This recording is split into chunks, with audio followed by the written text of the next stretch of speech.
नमस्कार विद्यार्थी मित्रांनो, महा टेस्ट सिरीज यूट्यूब चॅनलमध्ये आपलं स्वागत करतो।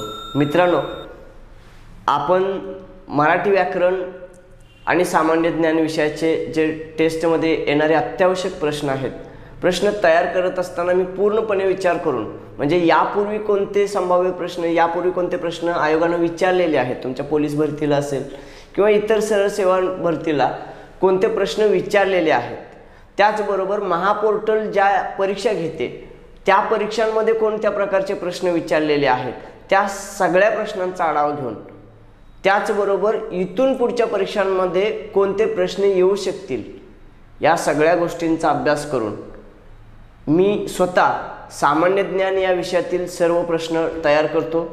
मराठी व्याकरण या विषयातील सर्व प्रश्न मी स्वतः तयार करतो। माझं स्वतःचं भूगोलचं संपूर्ण भूगोल नावाचं पुस्तक मार्केटमध्ये उपलब्ध आहे। त्याचबरोबर आमचे असणारे सहकारी वरिष्ठ प्राध्यापक माननीय SP तुपे सर हे अंकगणित आणि बुद्धिमापन या विषयातील सर्व प्रश्न स्वतः तयार करतात आणि तेच आपल्या या टेस्ट सिरीजमध्ये आम्ही देत आहोत आणि त्याचं विश्लेषण आम्ही स्वतः करतोय। पूर्ण त्या प्रश्नाची पाळंमुळं आम्ही शोधतो की कोणत्या ग्रंथामधून, कोणत्या संदर्भामधून हे प्रश्न येतात, त्याचा विचार करून ते संदर्भ आम्ही वापरतोय आणि ते प्रश्न तयार करून त्याचं विश्लेषणही पूर्णपणे चारही पर्यायांवरती उत्तर तुम्हाला मिळावं त्या दृष्टीनं विश्लेषण करत आहोत, की ज्यामुळं नक्की येणाऱ्या पोलीस भरतीमध्ये, सरळ सेवा भरतीमध्ये तुमचा फायदाच होईल। तर मित्रांनो, हे जे आहे ते आपण महा टेस्ट सिरीज ऑनलाईन ॲप्लिकेशनमध्ये आपण पोलीस भरतीचा कोर्स लॉन्च केलेला आहे। त्याचबरोबर अंकगणित बुद्धिमापनचा स्पेशल कोर्स लॉन्च केलेला आहे। त्याचबरोबर पोस्टल भरती म्हणजे पोस्टमन, मल्टीटास्किंग स्टाफ आणि मेलगार्ड या पदांसाठीची जी जाहिरात आलेली आहे त्यासाठी सुद्धा स्पेशल कोर्स आपण लॉन्च केलेला आहे। तर मित्रांनो, बघूया आपल्या आजच्या टेस्टमधील प्रश्न। पहिला म्हणजे आजच्या टेस्टमध्ये असणारा प्रश्न क्रमांक आहे 51, मूर्धन्य वर्ण ओळखा। त्यामध्ये घ दिलंय, ख दिलंय, ब दिलंय आणि शेवटी ट दिलंय। आता व्यंजनाचा किंवा वर्णाचा उच्चार करताना जीभ पूर्ण अशी मुरडली जाते, पाठीमागे होते। त त हा उच्चार करत असताना जीभ पाठीमागे मुरडली जाते, म्हणून हा मूर्धन्य वर्ण आहे। म्हणजे उच्चार करत असताना उच्चार स्थानं कशी आहेत त्याच्यावरून ठरतं। तर मित्रांनो, म्हणून प्रश्न क्रमांक 51चं उत्तर आहे पर्याय क्रमांक 4। त्यानंतरचा प्रश्न बघा, स्वल्प या शब्दाचा विग्रह ओळखा। स्वल्पचा विग्रह आहे सु अधिक अल्प। आता यामध्ये दिलेलं आहे स अधिक उ अधिक अल्प, अजिबात नाही। स्व विसर्ग चिन्ह अधिक अल्प, तेही नाही, आणि स्व विसर्ग चिन्ह अधिक अल्प हेही चुकीचं आहे। तर मित्रांनो, 52चं उत्तर आहे पर्याय क्रमांक 1, सु अधिक अल्प। त्यानंतरचा प्रश्न आहे, सुलभा हे कोणते नाम आहे? सुलभा हे विशेष नाम आहे, म्हणजे एकाच व्यक्तीचं स्पेसिफिक नाव असेल तर त्याला विशेष नाम म्हणतात। सुलभा म्हटल्यानंतर सुलभा नावाची एकच व्यक्ती आपल्या समोर दिसते, ते विशेष नाम आहे। आता एखाद्या समुदायाचं किंवा एखाद्या जातीचं नाव असेल तर ते सामान्य नाम। म्हणजे बघा, आमच्या वर्गात 4 सुलभा आहेत, आता सुलभाच पण 4 आहेत, 4 सुलभांचा एक गट झाला तर ते सामान्य नाम झालं। आता माणूस, माणूस म्हटल्यावर माणूस नावाची जातच आली, म्हणजे पूर्ण समूह आला किंवा पूर्ण जात येत असेल तर ते सामान्य नाम, आणि फक्त एकाच व्यक्तीचा बोध होत असेल तर ते विशेष नाम असतं। म्हणून प्रश्न क्रमांक 53चं उत्तर आहे पर्याय क्रमांक 3। त्यानंतरचा प्रश्न बघा 54, राजहंस या नामाचे स्त्रीलिंग रूप कोणते होईल? राजहंस या नामाचे स्त्रीलिंगी रूप राजहंसी, स्त्रीलिंगी रूप जे आहे ते राजहंसी।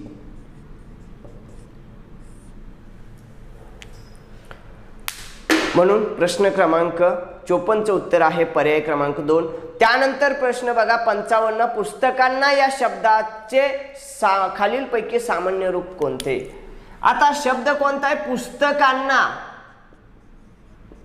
यामधनं सामान्य रूप ओळखायचं आहे। जर पुस्तक या शब्दाचं वाक्यात रूपांतर करत असताना त्याला विभक्ती प्रत्यय लागण्यापूर्वी, विभक्ती प्रत्यय ना आहे लागण्यापूर्वी त्या पुस्तक या शब्दामध्ये जो काही बदल झाला, एखाद्या शब्दामध्ये जो बदल झाला त्याला सामान्य रूप म्हणतात। पुस्तकावरती टिंब आहे, अनुस्वार आहे। मग असा असणारा पर्याय आहे पर्याय क्रमांक 4, म्हणून 55चं उत्तर आहे पर्याय क्रमांक 4। त्यानंतरचा प्रश्न बघा 56, स्वतः या सर्वनाम, स्वतः या सर्वनाम कोणत्या प्रकारचे आहे? स्वतः हे सर्वनाम कोणत्या प्रकारचे आहे? तर मी स्वतः, स्वतः म्हणजे आत्मवाचक सर्वनाम आहे, बरोबर। तर मित्रांनो 56चं उत्तर आहे पर्याय क्रमांक 1, स्वतः, आपण हे आत्मवाचक आहेत। ठीक आहे। त्यानंतरचा प्रश्न बघा 57, खालीलपैकी समासघटित विशेषण सांगा। पर्याय क्रमांक 1 सुंदर मुलगी, 2 धर्मवीर संभाजी, 3 राजा हरिश्चंद्र आणि 4 आजन्म कारावास। तर सुंदर मुलगी, धर्मवीर संभाजी आणि राजा हरिश्चंद्र याच्यामध्ये जी विशेषण आहेत ती गुण विशेषण आहेत, त्यांचा गुण सांगणारी आहेत। मात्र आजन्म कारावास हे जे आहे ते समासघटित म्हणजे सामासिक शब्दाचं उदाहरण आहे। म्हणजे जन्म मरेपर्यंत कारावास, आजन्म कारावास म्हणजे किंवा जन्म असेपर्यंतचा कारावास, आजन्म कारावास म्हणजे हे समासाचं उदाहरण आहे, म्हणून समासघटित समासघटित विशेषण, म्हणून 57चं उत्तर आहे पर्याय क्रमांक 4। त्यानंतरचा प्रश्न बघा 58, खालील वाक्यातील क्रियापदाचा प्रकार ओळखा। श्रीकांत क्रिकेट खेळतो, श्रीकांत क्रिकेट खेळतो या वाक्यामध्ये खेळणारा कोण? श्रीकांत म्हणजे तो कर्ता आहे, खेळण्याची क्रिया क्रिकेटवर होते म्हणून कर्मक्रिया क्रिकेट आहे। मग क्रियापदाचा प्रकार ओळखायचा आहे। पर्यायात सकर्मक आहे, अकर्मक आहे, साधित आणि संयुक्त। ज्या वाक्यामध्ये कर्म असतं ते क्रियापद सकर्मक संबोधलं जातं, म्हणजे यामध्ये कर्म आहे म्हणून पर्याय क्रमांक 1 सकर्मक। त्यानंतरचा प्रश्न बघा 59, खालीलपैकी क्रियाविशेषण ओळखा। भरभर, गरीब, लांबी, 4-5। भरभर हे क्रियाविशेषण आहे, कारण ती रीत सांगते, भरभर चाल, भरभर जा, म्हणजे ते कसं जायचं ती प्रोसेस सांगते, म्हणून क्रियाविशेषण अव्यय भरभर पर्याय क्रमांक 1। 59चं उत्तर आहे पर्याय क्रमांक 1। त्यानंतरचा प्रश्न आहे 60, घरासमोर विहीर आहे, शब्दयोगी अव्ययाचा प्रकार ओळखा। घरासमोर विहीर आहे, विहीर कोठे आहे? घरासमोर, म्हणजे ज्या ठिकाणी विहीर आहे त्या ठिकाणाचं संबोधन सांगितलंय। मग ज्या वाक्यामध्ये ठिकाण सांगितलेलं असतं ते स्थलवाचक शब्दयोगी अव्ययाचा प्रकार असला पाहिजे, कारण घरासमोर विहीर कोठे आहे? घरासमोर, म्हणजे ज्या ठिकाणी विहीर आहे ते ठिकाण त्यामध्ये दर्शवलेलं आहे, म्हणून याचं उत्तर आहे पर्याय क्रमांक 2 स्थलवाचक। त्यानंतरचा प्रश्न बघा 61, गड आला पण सिंह गेला हे कोणते उभयान्वयी अव्यय आहे? 61चं उत्तर आहे पर्याय क्रमांक 3 न्यूनत्व बोधक। हो, का हो? गड आला अभिमान वाटतोय, मात्र सिंह गेला म्हणजे माझा मावळा गेला, हा न्यूनपणा आहे, हा एक कमीपणा सांगितलेला आहे, म्हणून त्यामध्ये कमी काहीतरी दर्शवलं। गड आला हे खरं आहे, पण माझा सिंह गेला हे वाईट गोष्ट आहे, म्हणजे चांगल्या गोष्टीबरोबरच एक कमीपणा आणणारी गोष्ट इथं घडलेली आहे, म्हणून न्यूनत्व बोधक, म्हणून 61चं उत्तर आहे पर्याय क्रमांक 3। त्यानंतरचा प्रश्न बघा 62, शाबास चांगले मार्क्स मिळाले या वाक्यातील केवळ प्रयोग अव्यय ओळखा। उद्गारवाचक चिन्हाच्या अगोदर शाबास म्हटले, हे केवळ प्रयोग अव्ययाचं उदाहरण आहे। मिळाले हे क्रियापद असतं, म्हणून मित्रांनो 62चं उत्तर आहे पर्याय क्रमांक 1। त्यानंतरचा प्रश्न बघा अधोरेखित शब्दाची विभक्ती ओळखा। हे माझे पुस्तक वाचून झाले, हे माझे पुस्तक वाचून झाले पर्यायामध्ये दिलंय कोणत्या शब्दाची विभक्ती? सप्तमी, प्रथमा, षष्ठी आणि संबोधन। बघा सप्तमीमध्ये जे प्रत्यय लागतात ते कोणते आहेत? त, इ, आ त इ आ यामध्ये माझे इला माझे या शब्दाला अधोरेखित केलं, यामध्ये त आहे का हो? नाही. प्रथमा दुसरा पर्याय दिलाय, प्रथमामध्ये विभक्ती प्रत्ययच नसतो. षष्ठी दिले, षष्ठीचे प्रत्यय आहेत चा, ची, चे, चेचाची किंवा झा, झी, झे. आता मी ला झे जोडलंय, माझे झालंय, म्हणजे षष्ठीचं षष्ठी विभक्ती प्रत्यय याला लाभलेला आहे. आता संबोधनला मात्र हाक असते. मुलांनो हे अनेक वचनीमध्ये येतं, त्याचाही संबंध नाही, म्हणून 63 उत्तर आहे पर्याय क्रमांक 3. त्यानंतरचा प्रश्न बघा 64. सर्वांना समज दिली जाईल या वाक्यातील प्रयोग ओळखा. सर्वांना समज दिली जाईल. पहिला पर्याय दिलाय भावे, दुसरा अकर्मक भावे, तिसरं कर्तरी, चौथं कर्म कर्तरी, म्हणजे संकर प्रयोग म्हणायचं आहे त्यांना. सर्वांना समज दिली जाईल, देणारे कोण? समज. आता समजच्या ठिकाणी आपण असं केलं की देणारे आहेत, समज देणारे कोण, म्हणजे देणारे कोण, नारा नारी प्रत्यय विचारून हे केलं तर करता समज येतं. सर्वांना हे ज्यांच्यावर क्रिया होते ते सर्व. मग सर्वांना समज दिली जाईल या वाक्यामध्ये कर्ता आणि कर्मानुसार दोन्हीनुसार हे क्रियापद बदलतं. बघा समज ही एक समजच्या ऐवजी अनेक समज आपण जास्त सूचना असं गृहीत धरू. सर्वांना समज दिल्या जातील किंवा जास्त सूचना दिल्या जातील, म्हणजे कर्त्यानुसार बदललं. आणि कर्मानुसार पण सर्वांना म्हणण्यापेक्षा एकालाच, म्हणजे एखाद्या अमुक एका व्यक्तीला, गटापेक्षा एकाच व्यक्तीचं नाव सीताला समज दिली जाईलच, हे म्हणजे याचं वचन बदललं किंवा लिंग बदललं. कर्ता आणि कर्मानुसार या दोन्हीनुसार क्रियापदामध्ये दिल्या जाईल, दिल्या जातील, दिली जाईल असा बदल होतो. म्हणून हे कर्म कर्तरी प्रयोगाचं उदाहरण आहे, संकर प्रयोगाचं उदाहरण आहे. म्हणून 64 उत्तर आहे पर्याय क्रमांक 4. त्यानंतरचा प्रश्न बघा 65. कर्मधारय समास असलेला शब्द ओळखा. पंकज. पंकज म्हणजे चिखलात जन्मलेले, त्यालाच कमळ या नावानं संबोधतात. आणि कमळ हे कोणत्या समासाचं उदाहरण आहे तर उपपद तत्पुरुष समासाचं उदाहरण आहे. कमळ म्हणजेच पंकज. अन्याय. नाही न्याय असा विग्रह होतो आणि नाही नकार येतो, न तत्पुरुष समासाचं उदाहरण आहे. अन्याय न तत्पुरुष समास, न तत्पुरुषचं उदाहरण होतो. त्यानंतर त्या पुढचं जे आहे साखर भात. साखरयुक्त भात किंवा साखर घालून तयार केलेला भात असा साखर भातचा विग्रह होतो. आणि हे जे उदाहरण आहे मध्यम पदलोपी तत्पुरुष समासाचं उदाहरण आहे. त्यानंतर चौथा जो पर्याय आहे रक्तचंदन, रक्तासारखे चंदन, हे जे आहे ते कर्मधारय समासाचं उदाहरण आहे.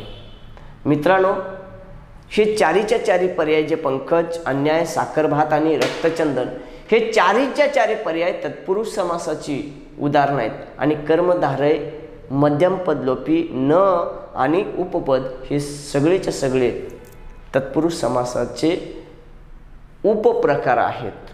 म्हणजे कर्मधारय सुद्धा तत्पुरुष समासाचा उपप्रकार आहे. तर म्हणून 65 उत्तर आहे पर्याय क्रमांक 4 रक्तचंदन. त्यानंतरचा प्रश्न बघा. खालील दिलेल्या शब्दापैकी शुद्ध शब्द कोणता? पुनर्विचार. पुनर्विचार कसा असणार हो? हा शब्द शुद्ध शब्द येतो. म्हणून 66 उत्तर आहे पर्याय क्रमांक 2. त्यानंतरचा प्रश्न बघा 67. भरपूर वर्ष जगणारा या शब्दसमूहासाठी खाली दिलेल्या पैकी योग्य शब्द कोणता? भरपूर वर्ष जगणारा म्हणजे दीर्घायुषी, जास्त वर्ष जगणारा, म्हणून 67 उत्तर आहे पर्याय क्रमांक 4. त्यानंतरचा प्रश्न बघा. दगडावर केलेले कोरीव काम या शब्दसमूहास एक शब्द लिहा. 68 उत्तर आहे पर्याय क्रमांक 2 शिल्प.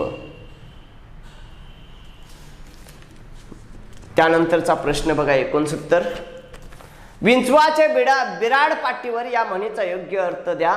पर्याय क्रमांक 1 विंचवाला घर नसल्याने त्याला पाठीवर बिराड घेऊन फिरावे लागते. नाही, चुकीचं.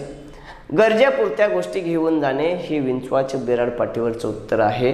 म्हणजे ज्या कायमस्वरूपी लागतात, ज्या गरजेच्या गोष्टी आहेत त्या कायम सोबतच ठेवायच्या, त्याला विंचवाचं बेराड पाटीवर म्हणतात. त्यानंतर म्हणून 69चं उत्तर आहे पर्याय क्रमांक 2. त्यानंतरचा प्रश्न बघा, रक्षणाची काळजी वाहणे या अर्थाचा वाक्यप्रचार कोणता? योगक्षेम चालवणे, पर्याय क्रमांक 2. आता आपलं जे LIC आहे, LICचं जे मुख्यालय आहे त्याला योगक्षेम म्हणतात. म्हणजे आपल्या रक्षणाची काळजी वाहतं ते. ज्यांनी LIC पॉलिसी केलेली आहे त्यांच्या आयुष्याची, म्हणजे समजा ॲक्सिडेंटल अपघाती मृत्यू झालेला असेल किंवा आणि काय अपघातानं घडलेलं असेल किंवा नॅचरल मृत्यू झालेला असेल, अशा वेगवेगळ्या पॉलिसी आहेत. तर त्या मृत्यूनंतर किंवा मेडिक्लेम पॉलिसी आहे, आजारी पडल्यानंतर त्यांच्या रक्षणाची काळजी घेणं म्हणजे त्यांना ती पॉलिसी देणं, त्याचा बेनिफिट देणं हे LICचं काम असतं. मग खऱ्या अर्थानं जे विमाधारक आहेत त्यांच्या रक्षणाची काळजी ही LIC घेत असतं. म्हणून त्याच्या मुख्यालयाला त्यांनी नाव दिलेलं आहे योगक्षेम. ठीक आहे, LICचं मुख्यालय योगक्षेम हे पण माहीत असू द्या. म्हणून 70चं उत्तर आहे पर्याय क्रमांक 2.